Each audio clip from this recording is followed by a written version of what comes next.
네, 미국 대선 드디어 주사위가 던져졌습니다. 트럼프 대통령의 재선이냐, 조 바이든 후보의 당선이냐, 두 후보의 운명이 달린 결전의 날이 밝았습니다. 미국 대통령과 연방 상하원 의원을 뽑기 위한 투표가 지금 미국 전역에서 시작이 됐고요. 일단 여론조사상 트럼프 대통령의 열세가 확인이 되고 있습니다. 각 시나리오별로 미국 대선에 대해 마지막까지 전망을 해보면서 미 대선 이후를 우리는 또 준비를 해보겠습니다. 미 대선 특집 오늘은 한국전략연구원의 신범철 외교안보센터장과 함께하겠습니다. 안녕하세요. 예, 안녕하세요. 네, 오랜만에 뵙겠습니다. 네, 반갑습니다. 네, 오늘 이제 저희가 미국 대선 특집으로 좀 준비를 해봤는데 지금 막상 뚜껑이 열리기는 했습니다. 상황과 분위기를 좀 어떻게 감지해 볼 수 있나요, 센터장님? 이제 바이든 네. 전 부통령의 우세 속에서 트럼프 대통령이 맹추격하고 있는데 사실 너무 가까워지니까 결과를 예측하기는 어려운 거죠.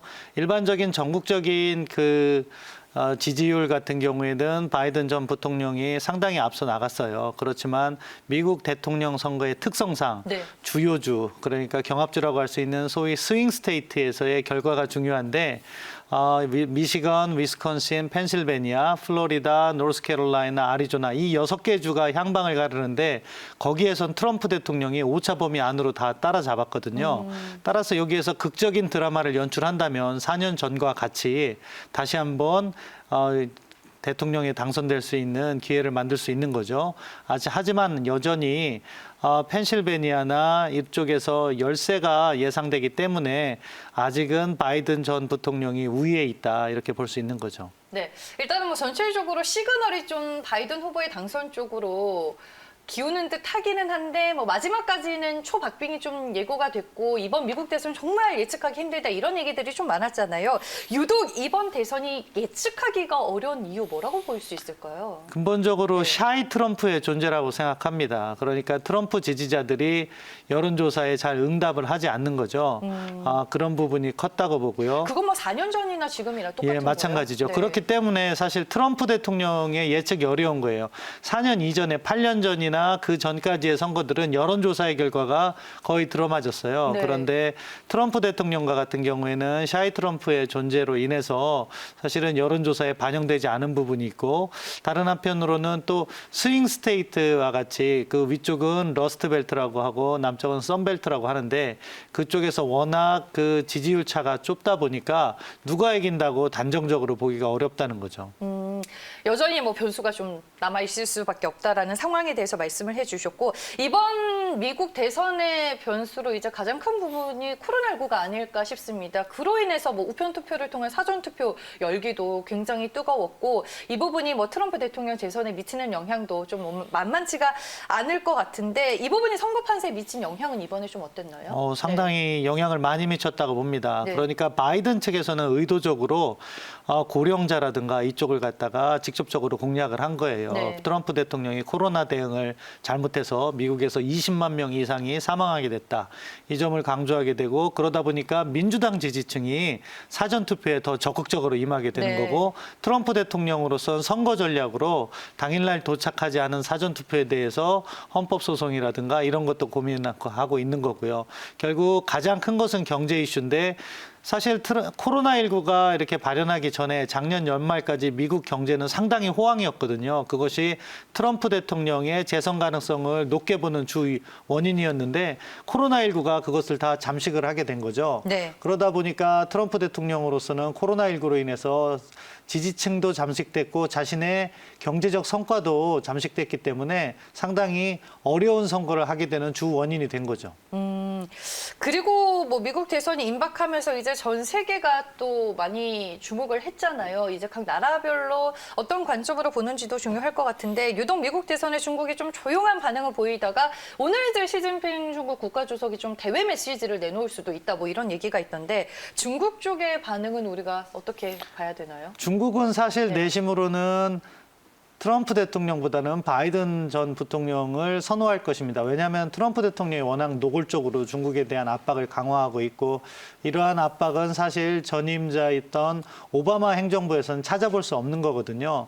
또 바이든 후보조차도 중국 문제를 인식하고 있지만 국제 질서, 국제 규범의 범위 내에서 중국을 압박하겠다 이렇게 하니까 사실 중국의 입장에서는 트럼프 대통령보다는 조금 압박의 강도가 약할 것이다 이렇게 예측하는 부분이 있고요. 그렇지만 또 이것을 대놓고 이야기하다 보면은 오히려 트럼프 대통령에게 힘을 실어줄 수가 있어요. 지금 뭐 트럼프 대통령의 연설하는 요새를 보면요. 네. 트럼프, 나에게 투표하는 것은 미국을 위한 투표고 바이든에게 투표하는 것은 중국을 위한 투표다. 이렇게 홍보하고 있기 때문에 중국으로서는 미국 국내 정치에서 한 발 물러서 있으려는 모습을 보이고 있다고 봅니다. 네, 알겠습니다. 저희가 미국과 더불어 이제 중국과의 관계도 미국 대선 이후로 어떻게 또 형성이 될지 질문을 해봤고요. 미국 대선 이후로 저희가 이제 북한 쪽 상황도 봐야 될 것 같아요. 북한의 도발 여부와 함께 비핵화 협상과 관련해서는 한반도의 정세를 대선 이후 어떻게 또 예상해 볼 수 있을까요?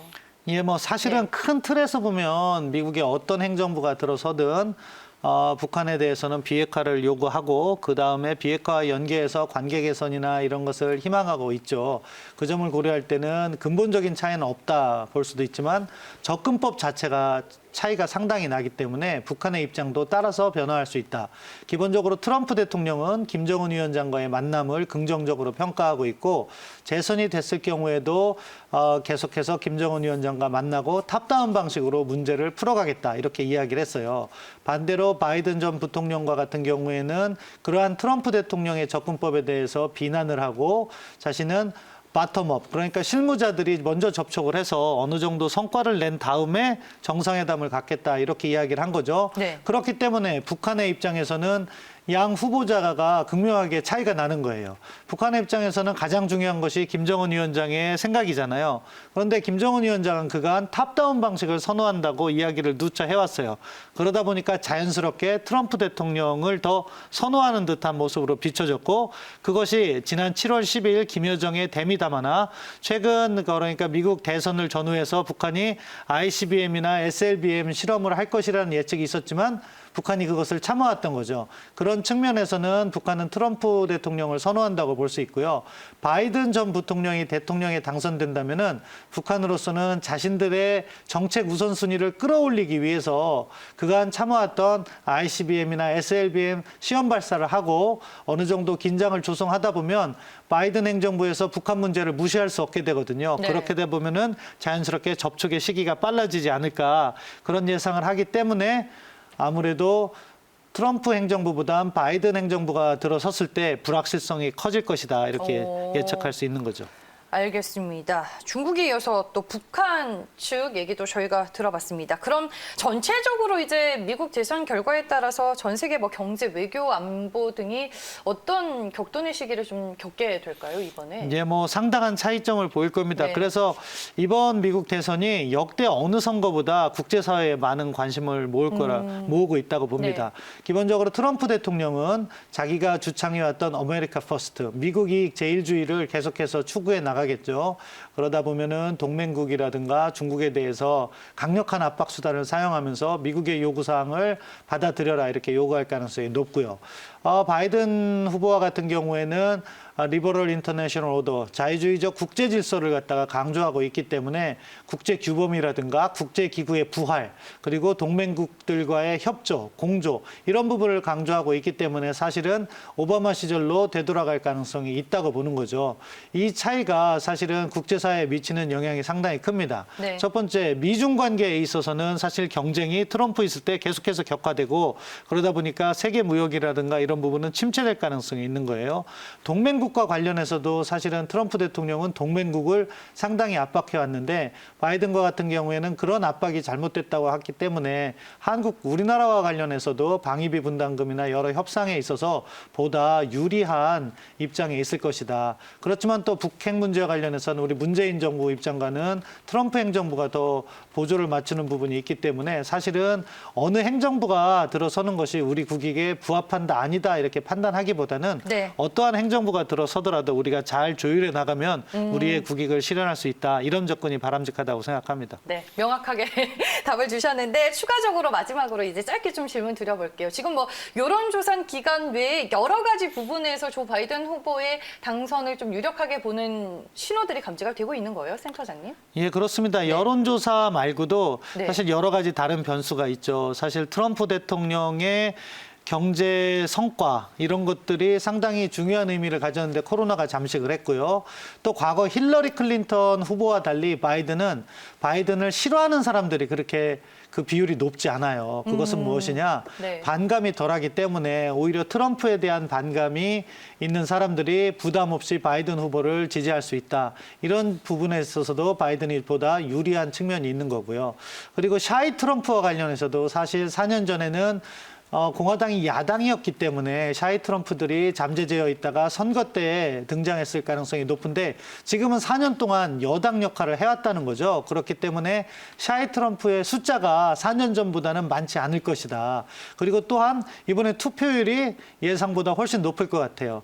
4년 전에는 1억 3천만 명 정도가 투표했는데 지금 사전투표만 1억이 됐기 때문에 1억 5천만 명 정도가 예상되는데 그렇다면은 민주당 지지층들이 투표에 보다 많이 참석했을 것이다. 그것이 특히 히스패닉계나 흑인계와 같이 과거 오바마 대통령보다 힐러리 클린턴 때는 투표를 하지 않았는데 네. 그 사람들이 투표장에 많이 왔으면 바이든이 유리하다. 그래서 바이든이 유리하다는 이야기를 많이 하고 있습니다. 네, 알겠습니다. 오늘 미국 대선에 대해서 좀 심도 깊은 얘기를 들을 수 있었고요. 한국전략연구원의 신범철 외교안보센터장과 함께했습니다. 오늘 말씀 잘 들었습니다. 감사합니다.